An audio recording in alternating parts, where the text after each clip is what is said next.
log in? Not log in. We don't log in. We don't log in. We do introductions. Thank you for once again tuning in to the AtoZ of A. Yeah. Today we are looking at the letter I, which stands for integration.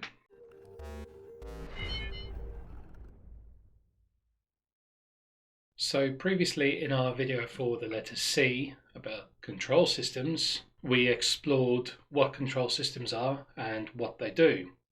Today, however, we're looking at how control systems do What they do. We're professional. How do we integrate third-party systems? With a control system.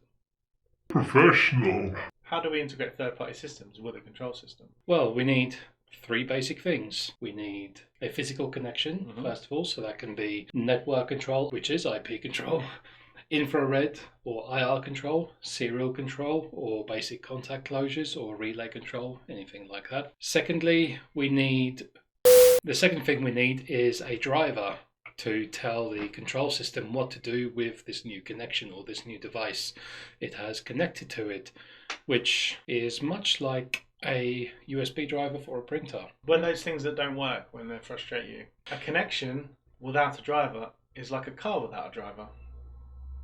You ain't going nowhere.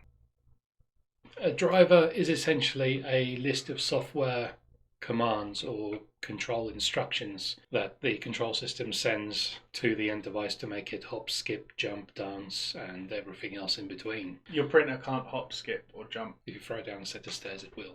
It's not advisable. What's the last thing we need? So once we've made a physical connection and we've added the driver to the control system, we need to throw in a little bit of configuration or programming. We need to tell the system how everything's connected and what to do when you press a certain button on a remote or a touchscreen or a light switch, anything like that. There are several ways in which control systems can be configured.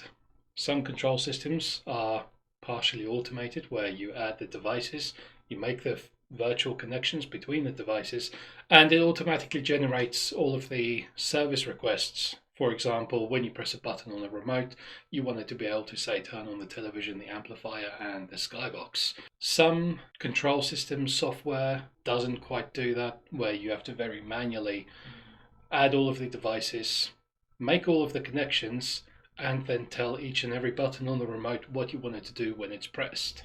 And that takes a lot of time. What about when went up an octave there? What about when? Sometimes, however, we come across devices that control systems can't directly connect to. What do we do then? Well, a lot of the time, when it comes to things like a HVAC system, ventilation, heating, aircon, that kind of thing, sometimes there's a two-wire connection, say, that isn't compatible with what we're using, like a Modbus backnet type thing. So we would actually place a box in between that translate the messages we send via a communication protocol that we can use and turns it into a language that it can travel over the other configuration. Well, this episode was very short but sweet. Hope you all learned something. Thank